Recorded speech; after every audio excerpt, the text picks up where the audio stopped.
और आज रात इस पर अमल शुरू कर देंगे। ठीक है, इस मौजू पर हम खाने के बाद ही बात होगी। अब कुछ और बातें करें? शाहपरी ने मुस्कुराते हुए कहा। शारिक भी मुस्कुरा दिया। दोपहर के खाने के बाद वो लोग कमरे में बैठे रहे। शारिक ने अपना मंसूबा उनके सामने पेश कर दिया। शमीना और शाहपरी को वो पहले ही बता चुका था। नौलखा और मोहम्मद उमर को भी बताना जरूरी था। उसकी बात सुनकर मोहम्मद उमर कनकीज से शमीना और शाहपरी की तरफ देखने लगा। फिर सीधा होते हुए बोला, क्या इन्हें कोई खतरा नहीं होगा? मैं तुम्हारा मतलब समझ रही हूँ। शमीना ने कहा, खतरा हमें नहीं उन लोगों को होगा जिन्हें हम अपने जाल में फांसेंगे। इस मंसूबे पर अमल किस तरह होगा? मेरा मतलब है तरीकाकार क्या होगा? मोहम्मद उमर ने पूछा। तरीकाकार? शारिक बोला, ये दोनों बारी बारी एक एक आदमी को फांस कर उन झाड़ियों में ले आएंगे जहां मैं या तुम पहले से छुपे होंगे, और फिर मौका पाते ही हम उस आदमी पर काबू पा लेंगे और उसका गला घूट कर लाश को कुएं में फेंक देंगे। रात भर में अगर हम 3-4 आदमियों को भी इस तरह ठिकाने लगा दें तो एक तो हमारे दुश्मनों की तादाद कम हो जाएगी और दूसरे हमारे हाथ में असला भी आ जाएगा। उसके बाद हमारे लिए इन लोगों से निपटना ज्यादा मुश्किल नहीं होगा। अगर गुलबाज खान या किसी और आदमी को हम पर शक हो गया तो ऐसी सूरत में मौका महल के मुताबिक कदम उठाया जाएगा। शारिक ने कहा। कमरे के बाहर कन्नों की आड़ सुनकर वो खामोश हो गए। कुछ देर बाद एक आदमी कमरे में दाखिल हुआ। वो चंद में बारी बारी उन सब की तरफ देखता रहा। शारिक की तरफ इशारा करते हुए बोला, तुम्हें गुलबाज खान बुलाता है। शारिक उठकर उसके साथ चल पड़ा। वो लिबार्टी वाले मकान में आ गए। बाहर से ये मकान बाजार छोटा सा लगता था, लेकिन उसके नीचे एक बहुत वसी व अरीज तहखाना था। उस तहखाने में कायम लिबार्टी देखकर शारिक की आंखें हैरत से खुली रह गई। बहुत बड़ी लिबार्टी थी। तहखाने में गुलबाज खान के अलावा 2 आदमी और भी थे। वो तीनों चाय पी रहे थे। एक आदमी ने प्याली में चाय डालकर शारिक की तरफ बढ़ा दी। मैंने तुम्हें एक जरूरी बात करने के लिए बुलाया है, गुलबाज खान ने शारिक की तरफ देखते हुए कहा। आज वो मेरे 2 आदमी सरोबी जा चुके हैं। वो हुकूमत के नुमाइंदे से बात करेंगे, वो मामला तय करने की कोशिश करेंगे, लेकिन कुछ देर पहले मेरा एक आदमी सरोबी से भी यहाँ आया है। उसके पास तुम लोगों के बारे में कुछ खास इतलात हैं। कैसी इतलात? शारिक ने सवारिया निगाहों से उसकी तरफ देखा। यही कि तुम लोग कौन हो? गुलबाज खान ने कहा। हाजी का नाम मेरे लिए अजनबी नहीं, लेकिन मेरा उससे कभी राब्ता नहीं हुआ। वो हमारी लाइन का एक कामयाब बिजनेसमैन है। पूरा दुनिया में उसके नुमाइंदे मौजूद है। अफगानिस्तान में मलिक फरीदान के अलावा और भी 4 लोगों से कारोबारी ताल्लुकात हैं, लेकिन ये इत्तफाक है मेरा कभी उससे राब्ता नहीं हुआ, और ये भी इत्तफाक है कि तुम लोग यहाँ मौजूद हो। मैं तुम्हारे साथ एक डील करना चाहता हूँ। कैसी डील? शारिक ने पूछा। पाकिस्तान में मेरे भी नुमाइंदे मौजूद हैं, लेकिन वो हिसाब में कुछ गड़बड़ कर रहे हैं और मैं चाहता हूँ कि मेरा आज ही से मामला तय हो जाए। उसके लिए मैं तुम्हारी खिदमत हासिल करना चाहता हूँ। अगर तुम चाहो तो हम में मामला तय हो सकता है, और ऐसी सूरत में तुम मेरे कैदी नहीं मेहमान होगे, और यहाँ तुम्हें हर किस्म की सहूलतें हासिल होंगी। मैं सरूबी से अपने आदमी को भी वापस बुला लूंगा। अगर मैं हाँ कह दूं तो क्या तुम मेरी बात का यकीन कर लोगे? शारिक ने जवाब दिया। हम इस वक्त अपने लिए खतरा महसूस कर रहे हैं। अपनी जान बचाने के लिए मैं इस वक्त तो तुम्हारी बात मान लूं, लेकिन यहाँ से निकल कर सब कुछ भूल जाऊं तो तुम मेरा क्या कर लोगे? मेरे आदमी पाकिस्तान में भी मौजूद है, वो तुम्हें नहीं भूलने देंगे। गुलबाज खान ने मुस्कुराते हुए कहा। वैसे भी मैं समझता हूँ कि तुम जैसा आदमी अपनी किसी बात से फिरता नहीं। मैं जानता हूँ तुम जो बात करोगे उसमें मुनाफिकत नहीं करोगे। मुझे अपने साथियों से मशवरा करना होगा। शारिक बोला। मेरा ख्याल है इसमें किसी से मशवरे की जरूरत नहीं। तुम्हारे साथियों को भी तुम्हारे फैसले से खुशी होगी, लेकिन बहरहाल तुम मुझसे बात कर लो, लेकिन इसका जवाब मुझे सूरज गुरूब होने से पहले पहले मिल जाना चाहिए। हाँ की सूरत में मैं अपने आदमी को उसी वक्त सरूबी रवाना कर दूंगा, तो वो मेरे दूसरे आदमियों को हुकूमत से राब्ता करने से रोक देगा। अब तुम जाओ और ज्यादा वक्त जाया मत करना, ठीक है? मैं तुम्हें शाम से पहले बता दूंगा। शारिक कहते हुए उठ गया। कमरे में आकर उसने अपने साथियों को सूरत-ए-हाल से आगाह किया। इस नई और दिलचस्प मोड़ ने इन सब की आंखों में चमक सी पैदा कर दी। इन्हें यहाँ से निकलने का मौका मिल रहा था। हमें गुलबाज खान की ये पेशकश कबूल कर लेनी चाहिए, समीना ने कहा। लेकिन हमारा ये प्रोग्राम बदस्तूर रहेगा। हम अपने मंसूबे पर अमल जरूर करेंगे। वो तो जरूर होगा, शारिक ने मुस्कुराते हुए कहा। तो ठीक है, मैं 1 घंटे बाद गुलबाज खान को बता दूंगा कि हमें उसकी पेशकश मंजूर है। उसके तकरीबन 1 घंटे बाद शारिक ने गुलबाज खान को बता दिया कि उन्हें उसकी पेशकश मंजूर है। मुझे तुमसे इसी जवाब की तवक्को थी, गुलबाज खान ने मुस्कुराते हुए कहा। मैं भी अपने आदमी को सरूबी रवाना कर देता हूँ, और आज रात मेरी तरफ से तुम लोगों की दावत होगी। हम अपनी दोस्ती का जश्न मनाएंगे। शारिक वापस आ गया। उसके कुछ ही देर बाद उन्होंने चट्टानों पर मुख्तलिफ जगहों पर खड़े हुए गन मैनों को वापस आते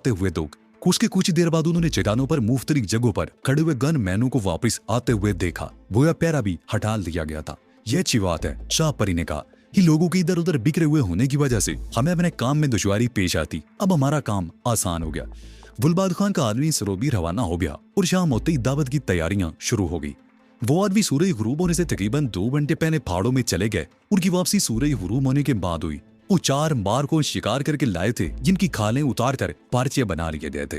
वो राग का अलाव रोशन करके सजी तैयार की जा रही थी। 8 बजे के लगभग खाना तैयार हुआ। उन सब ने मिलकर खाना खाया। वो रुबाल खान के साथ ही वैश्यों की तरह गोश्त खा रहे थे। उनमें से एक खाना खाते खाते उठकर समीना के करीब आ गया। समीना ने मुस्कुराते हुए उसकी तरफ देखा। उस शख्स ने हाथ में पकड़ी हुई बोटी समीना की तरफ बढ़ाई। समीना ने मुंह खोल दिया। समीना ने उस शख्स के हाथ से बोटी खाई तो फिजा कैरकों से गूंज उठी। समीना उस शख्स की मुसलसल हौसला अफजाई कर रही थी। एक आदमी शाहपरी पर मेहरबान होने की कोशिश कर रहा था और शाहपरी भी उसकी हौसला अफजाई कर रही थी। रात 10 बजे तक ये महफिल जारी रही और फिर शारक अपनी जगह से उठ गया। गुलबाद खान ने भी महफिल बर्खास्त होने का ऐलान कर दिया। शारक अपने साथियों के हमरा अपने कमरे की तरफ आ गया। उसने महसूस किया तक वो दोनों आदमी हसरत भरी निगाहों से समीना और शाहपरी की तरफ देख रहे थे, जो उनसे बेतकल्लफ होने की कोशिश कर रहे थे।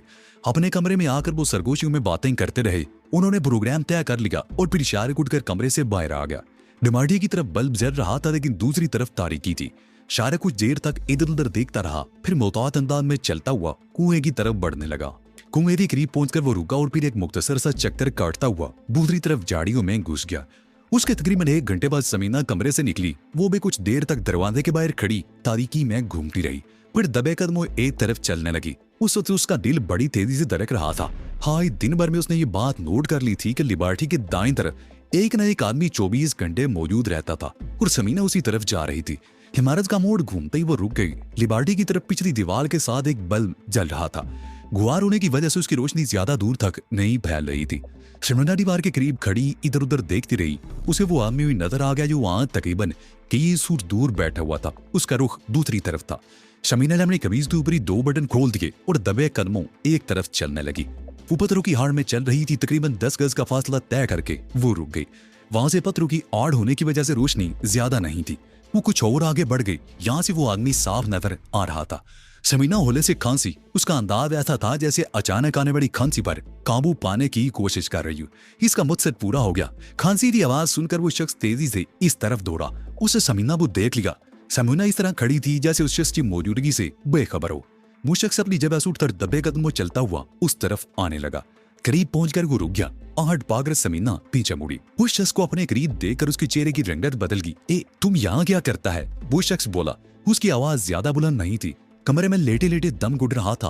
ताजा हवा खाने के लिए यहाँ आ गई। तुम्हें कोई एतराज तो नहीं? समीना ने अपनी अंदरूनी कैफियत पर काबू पाते हुए कहा।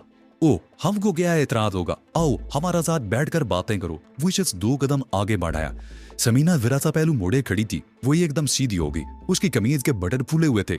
उस शख्स की नजरें समीना की जिस्म का तवाफ कर रही थी। ओ, तुम तो बहुत जोरदार है। बैठो बैठो, हमारा साथ बात करो। वो शख्स समीना का हाथ पकड़कर बैठ गया। समीना ने कोई मुजाहमत नहीं की और वो भी बैठ गई। वो शख्स समीना के साथ जुड़कर बैठा था। उसका एक हाथ समीना की कमर पर रेंग रहा था। समीना की दिल की धड़कन तेज हो गई। उसने उस शख्स का हाथ पकड़ लिया। हमारा हाथ मत पकड़ो। उस शख्स की सांस बेरब्त हो रही थी। तुम हमारा को खुश कर दो, हम इधर तुम्हारा बहुत ख्याल रखेगा। मुझे कोई इनकार नहीं खान, लेकिन यहाँ नहीं, समीना बोली। फिर किधर? वो शख्स बोला। उधर झाड़ियों में। समीना ने इशारा दिया।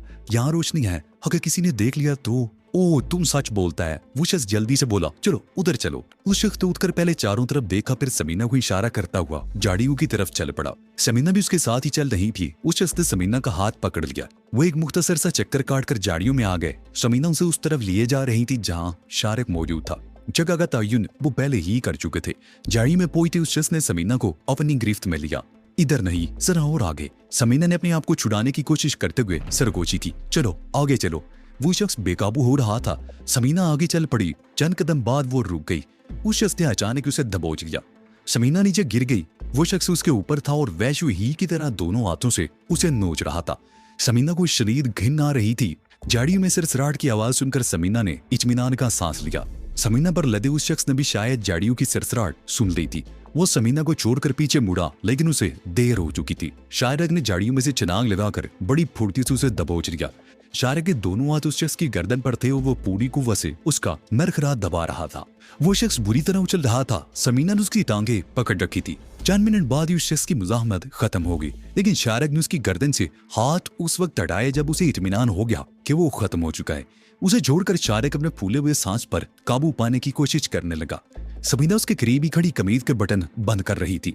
चंद मिनट बाद शायरक ने उस शख्स की लाश कंधे पर उठाई वो बड़ी एहतियात से चलते हुए कुएं के किनारे पर पहुंच गए और फिर दूसरे ही लम्हे शारिक ने लाश कुएं में फेंक दी। कुएं की गहराई में लाश गिरने की मदम सी आवाज सुनकर शारिक ने इत्मीनान का सांस लिया। उसने समीना की तरफ देखा और वो दोनों तेज कदम उठाते हुए अपने कमरे की तरफ बढ़ने लगे। उस वक्त रात के 2 बजे थे। शाहपरी अपने कमरे से निकलकर दबे कदमों चलती हुई उस शेड के नीचे पहुंच गई जहां बहुत सारे ड्रम रखे हुए थे। धुएं से काले उन ड्रमों को देखकर अंदाजा होता था कि उसमें भी तार कौन रहा होगा, लेकिन ऐसा नहीं था। ये ड्रम अफीम से मार्फिन बनाने के लिए इस्तेमाल होते थे। मुसलसल चूनों पर चढ़ते रहने से ये न सिर्फ बाहर से काले हो गए थे, बल्कि इनके अंदर पकने वाली अफीम ने इन्हें अंदर से भी काला कर दिया था। ड्रमों से जरा आगे लकड़ियों के अंबार थे। मोटी मोटी लकड़ियां थी और बाद तो दरख्तों के पूरे पूरे पहने थे। गुलबादखार के आदमी पहाड़ों से लकड़ियां काट कर यहाँ जमा करते रहते थे, जो इन ड्रमों में मार्फिन की तैयारी में जलाई जाती थी। शाहपरी लकड़ियों को संबार के करीब रुककर इधर उधर देखने लगी। वो अच्छी तरह जानती थी कि लकड़ी के उस अंबार के दूसरी तरफ चंद गज के फासले पर एक आदमी बैठा हुआ था। मुमकिन है वो ऊँग रहा हो या गहरी नींद सो गया हो, और ये भी मुमकिन था कि जिम्मेदारी का एहसास करते हुए वो पूरी तरह चौकस हो। वो कुछ देर तक लकड़ियों के अंबार के करीब खड़ी रही और फिर ड्रमों के पास आ गई। वो चंद में खामोश रही और बेहिस्सो हरकत खड़ी रही। फिर एक ड्रम को दोनों हाथों से पकड़कर आहिस्ता आहिस्ता उसकी जगह से हटाने लगी।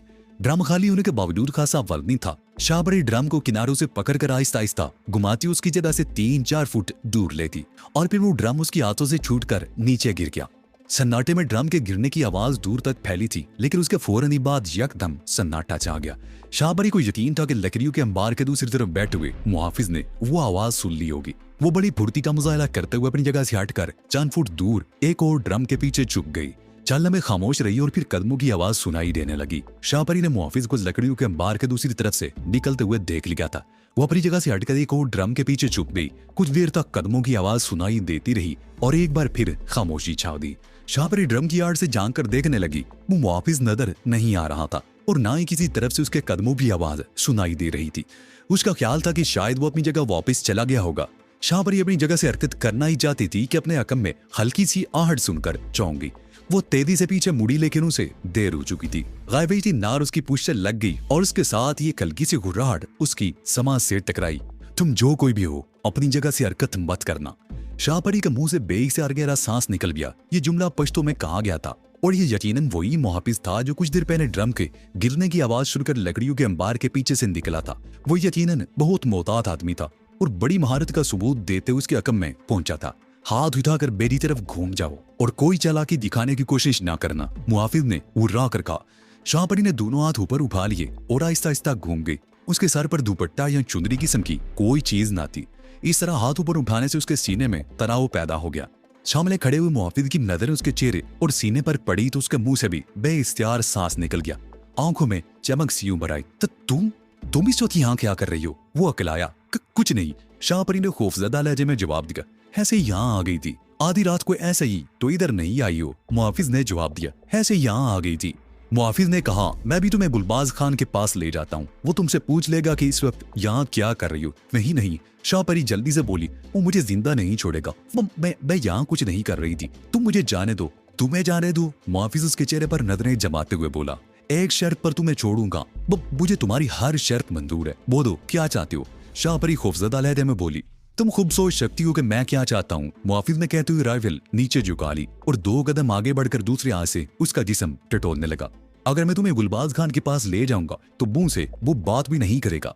वहां दूसरे भी होंगे जो किसी और तरीके से बात करेंगे, यहाँ तो मैं अकेला हूँ, मुहाफिज ने जवाब दिया। उसकी आंखों में अवस की चमक उभर आई थी। क्या चाहती हो तुम? शाहपरी बोली। तुम इतनी अनजान नहीं हो कि मेरी बात का मतलब ना समझ सको। अगर वाकई नहीं समझती हो तो आओ, तुम्हें बताता हूँ। मुहाफिज ने कहते उसे बाजू से पकड़ लिया और इधर उधर देखते हुए उसे तारीकी में उस तरफ ले जाने लगा जहां बोरियों का ढेर पड़ा हुआ था। शाहपरी के दिल की धड़कन तेज हो गई। बोरियों के ढेर के पीछे पहुंचकर मुहाफिज ने राइफल जमीन पर रख दी और शाहपरी को दोनों हाथों से पकड़ लिया। उसके मुंह की बदबू से शाहपरी को बुकाई सी आ गई। उसने बड़ी मुश्किल से अपने आप को उसकी गिरफ्त से छुड़ाया और गहरे गहरे सांस लेने लगी। मुहाफिज उसे दोबारा अपने साथ लिपटाने की कोशिश कर रहा था। किसी तरह से आड़ सुनकर वो दोनों चौंक गए और इधर उधर देखने लगे। मुहाफिज ने बोरियों की आड़ से भी झांक कर देखा, लेकिन कोई नजर नहीं आया था। कुछ डर लग रहा है, शाहपरी ने कहा। यहाँ अगर कोई और आ गया तो मुसीबत आ जाएगी। कहीं और चलो। किधर चलो? मुहाफिज ने इधर उधर देखते हुए कहा। उस तरफ झाड़ियां हैं, वहां कोई नहीं आ सकता। शाहपरी ने एक तरफ इशारा किया। तुम तो बहुत अक्लमंद हो, मुआफिज मुस्कुरा दिया। उसने झुककर अपनी राइफल उठा ली और वो बोरियों की आड़ से निकलकर शेड के पिछली तरफ से होते हुए झाड़ियों की तरफ आ गए। झाड़ियों में चंद कदम आगे जाकर मुआफिज रुक गया। उसने शाहपरी का हाथ पकड़ लिया। ये जगह ठीक है, इधर कोई नहीं आएगा, वो बोला। मुआफिज उसका हाथ नहीं छोड़ा और उसके साथ चलता रहा। झाड़ियां खासी गुंजान थी। एक खुली जगह पर पहुंचकर शाहपरी रुक गई। मुआफिज ने राइफल नीचे रख दी और दोनों हाथों से शाहपरी को पकड़ दिया। शाहपरी उसे मजीद इश्तियाल दिलाने की कोशिश कर रही थी। मुआफिज की आंखों में वहशियाना चमक उभर आई। वो शाहपरी पर झुका ही था कि एक हाथ उसकी गर्दन पर लिपट गया। वो मोहम्मद उमर था जो पहले से झाड़ियों में छुपा हुआ था। उसने मौका पाते ही झाड़ियों से निकलकर बड़ी आहिस्दगी से अपना बाजू मुआफिज की गर्दन पर लपेट दिया और अब आहिस्ता आहिस्ता पीछे खींच रहा था। मुआफिज के लिए यह सब कुछ बिल्कुल गैर मुतवक्को था। उसने शेड पर शाहपरी को देखा था तो उसके दिल में हवस जागी थी और वो बड़ी खुशगवार उम्मीद भी लेकर यहाँ शाहपरी के साथ झाड़ियों में आ गया था। उसने ये तो सोचा भी नहीं था कि यहाँ मौत उसकी मुंतजिर होगी। उसे यूं महसूस हुआ जैसे आहनी शिकंजा उसकी गर्दन पर फिट कर दिया गया हो। मुआफिज ने दोनों बाजू मोहम्मद उमर के बाजू पर जमा दिए और वो गिरफ्त छुड़ाने की भरपूर कोशिश कर रहा था। उसके हल्क से खरखराहट की हल्की हल्की आवाजें निकल रही थी। मोहम्मद उमर उसे काबू रखने के लिए पूरी कुव्वत इस्तेमाल कर रहा था, क्योंकि वो अच्छी तरह जानता था कि अगर मुआफिज उसके हाथ से निकल गया तो वो शोर मचा देगा और फिर इनकी अपनी जिंदगी की कोई जमानत नहीं होगी। मोहम्मद उमर का अंगूठा मुआफिज के नरखरे पर जम गया। को पूरी कुव्वत से उसका नरखरा दबा रहा था। मुआफिज की आंखें उबलने लगी। वो बुरी तरह हाथ पैर मारने लगा था। शाहपरी ने करीब पड़ा हुए पत्थर उठाकर उसके सर पर दे मारा। मुआफिज के हल्क से अजीब सी आवाज निकली। वो आखिरी मर्तबा मोहम्मद उमर की बाहों में मचला और फिर उसका जिस्म ढीला पड़ता चला गया। मोहम्मद उमर ने 2 मिनट बाद उसे छोड़ दिया। वो खत्म हो चुका था। मोहम्मद उमर गहरे गहरे सांस ले रहा था। उसने जिंदगी में कई इंसानों को मौत के घाट उतारा था, लेकिन इस शख्स का गला घूंटते उसे दांतों पसीना आ गया था। हौले हौले सांस पर काबू पाने में कई मिनट लग गए। फिर उसने मुआफिज की राइफल कंधे पर लटकाई और शाहपरी को इशारा करते हुए मुआफिज की लाश को टांगों से पकड़ लिया। शाहपरी ने लाश की बगलों में हाथ डाल दिए तो दोनों लाश को उठाकर कुएं के पास आ गए। लाश को कुएं के किनारे पर रखकर मोहम्मद उमर ने इधर उधर देखा और फिर लाश को कुएं में धकेल दिया और थोड़ी देर बाद कुएं की गहराई से शराब की हल्की सी आवाज सुनकर उसने इत्मीनान का सांस लिया। वो दोनों कुएं के करीबी झाड़ियों में कुछ तलाश करते रहे। शाहपरी झाड़ियों में एक जगह रुक गई। वहां झाड़ियों में एक कलाशनकोफ राइफल पड़ी हुई थी। मोहम्मद उमर ने अपनी राइफल भी उसके करीब ही रख दी और झाड़ियां बराबर करके शाहपरी की तरफ देखने लगा। शाहपरी की कमीज सामने से फटी हुई थी। वो अपने आप में अजीब सी कैफियत महसूस करने लगा था। उसने जल्दी से रुख बदल दिया। चलो वापस चलें। उसके हल्क से पंसी पंसी सी आवाज निकली। शाहपरी के ऊँटों पर खफीफ सी मुस्कुराहट आ गई। उसने फटी हुई कमीज के दोनों कोने पकड़कर घेरा लगा दी और झाड़ी में एक तरफ चलने लगी। झाड़ियों की इख्तिताम पर पहुंचकर वो रुक गए। मोहम्मद उमर मोहताज निगाहों से इधर उधर देखने लगा। चलो तुम निकल जाओ, मोहम्मद उमर ने सरगोशी की। शाहपरी झाड़ियों से निकल आई और तेज तेज कदम उठाती हुई इमारत की तरफ बढ़ने लगी।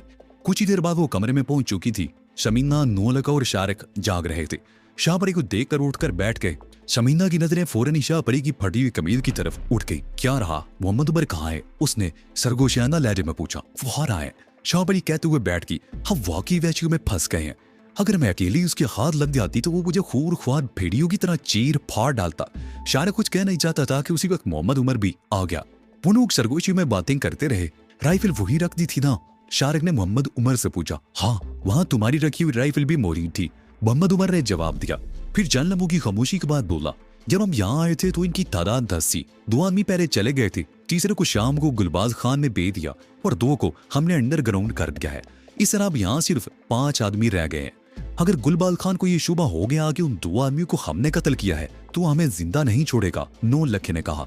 उसे शुबा नहीं होगा, शारिक बोला। मैंने पहले ही उसके ज़हन में ये बात बिठा दी थी तो उसके आदमी उसे पसंद नहीं करते और वो भागने के लिए मौके की तलाश में है। उसने भी इस बात का इतराफ किया था। उन आदमियों को गायब पाकर वो यकीनन ही चाहिए समझेगा कि वो भाग गए हैं।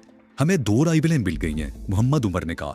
हमारे मुकाबले में 5 आदमी हैं। मेरा ख्याल है हमें कम से कम 1 राइफल की और जरूरत पड़ेगी। इसका मतलब है कि हमें एक और आदमी को अंडरग्राउंड करना पड़ेगा, नौलखे ने कहा। हाँ, मोहम्मद उमर ने सर हिलाया। ये करना ही पड़ेगा। तो फिर इस प्रोग्राम पर अभी अमल शुरू कर दिया जाए। शमीना अपनी जगह से उठते हुए बोली। जो काम हो जाए बेहतर है और फिर इस किस्म के कामों में ताखीर नहीं करनी चाहिए। चलो ये काम भी निपटा ही ले। शारिक भी अपनी जगह से उठ गया। पहले शारिक बाहर निकला। वो इधर उधर देखता हुआ झाड़ियों की तरफ चला गया। उसके 5 मिनट बाद समीना कमरे से निकल आई। पहले की तरह इस वक्त भी उसने कमीज के ऊपर वाले 2 बटन खोल लिए थे। समीना चलने में वहां खड़ी रही, फिर इमारत के ऊपर से घूमकर लिबार्ट्री के सामने वाले हिस्से की तरफ चल पड़ी। उसे यकीन था कि लिबार्ट्री के सामने कोई ना कोई मुआफिज जरूर मौजूद होगा। उसका अंदाजा दुरुस्त निकला। समीना ने दीवार की आड़ से झांक कर देखा तो एक आदमी बरामदे के स्तून से टेक लगाए बैठा हुआ था। उसकी राइफल भी उसके करीब ही रखी हुई थी। बरामदे में जलने वाले बल्ब की रोशनी में समीना ने उसे पहचान लिया।